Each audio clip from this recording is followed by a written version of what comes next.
This is the fourth part of my series called Flip the Switch, and today I'm going to be talking about the use of plant medicine and psychedelics in the end of life and death and dying process. I decided to name the series Flip the Switch because I wanted to flip the switch and help turn the light on and educate people about the use of plant medicine and psychedelics for a greater sense of healing, especially around mental health, and to help facilitate a greater sense of self-worth and to help decrease the anxiety and fear around the death and dying process. I do not condone the use of any illegal or illicit drugs. As a nurse and a nurse practitioner, I have been a part of many deaths, both in the hospital and home settings. I have given my support to both the dying person as well as their family members during this time. And it is very clear that there is a good death or a difficult death. And in a good death, a person has declared and accepted their wishes during the and around the time of death for themselves as well as for their family members.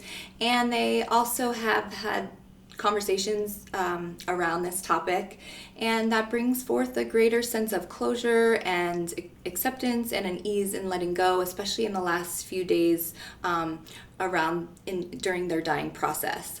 And a difficult death is one in which this person has not declared their wishes or had these conversations with their family members and might not be as ready to let go, and their family members are not ready to let go either, and greater interventions are occurring and taking place, and a greater use of resources to help sustain the life of this person that does not have a quality of life anymore. And I also believe that bringing someone home to die or to a hospice home is a lot more supportive and comforting than for a person to have to die in the hospital. And so as a healthcare provider, it's our role to have these conversations with patients, and there's something called advanced directives. And it's really important that these are stated and said and signed off on for a person to help declare and decide and talk about their wishes, especially in a medical setting during and around their time of death. And it helps with their families and their family's understanding of what this person wishes as well. And I really wish these conversations would be happening way before death is even on the table for a person. This should be coming up with ease and comfort, and should be easily discussed with your families and with yourself to get very clear as to what you desire. Now, with the use of psychedelics and plant medicine, there's been many studies that show that there is decreased anxiety and fear around death and the death and dying process. And these studies have included the use of LSD or psilocybin, which is the psychedelic component in mushrooms, as well as DMT. And they all show a decreased sense of anxiety and fear around death and dying.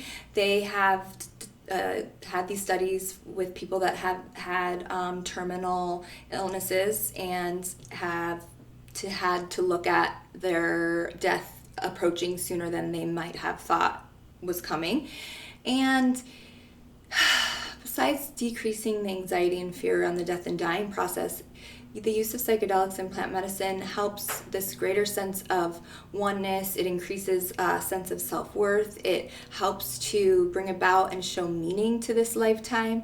It even helps decrease the need of these excessive interventions during the time of death, and allows people to have these mystical experiences. It's a transcendence of time and space. It is a sense of well-being and connection to a higher source and a light-filled realm, and not have to fear going off into this dark abyss, because there is this great sense of love and peace and light that lies on the other side and on this other plane and realm. And it is really important that people get to experience that, especially if they have fear or anxiety around death or the dying process.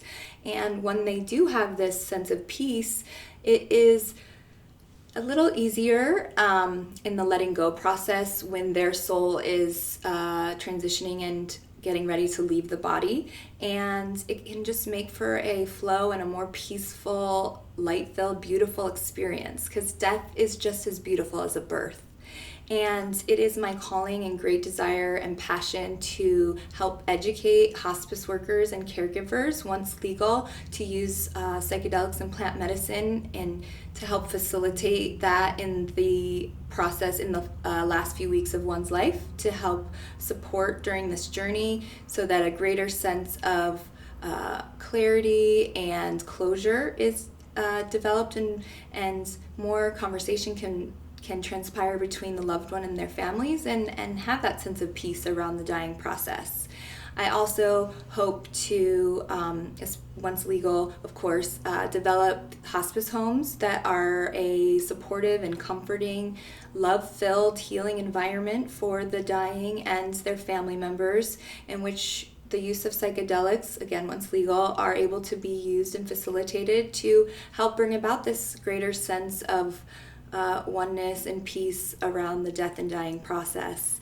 I really hope that with future studies and with this legalization and decriminalization, that psychedelics become at the forefront and a priority to be used not only in mental health, but for someone with a terminal illness or with an impending death that is coming earlier in their lifetime than they have anticipated. I am always here to answer any questions. My name is Jen Zuckerman, and my company is called Resonate Health.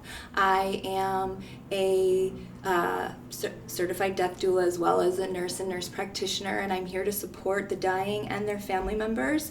I have developed an acronym called DOOR, and it's Death, Observation, Acceptance, and Rebirth, and it's both for the living and the dying.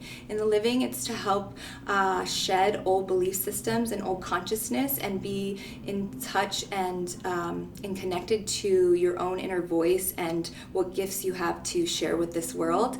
And in the dying process, to help accept and have less fear and have readiness around your death and dying, and to incorporate your family members in that process.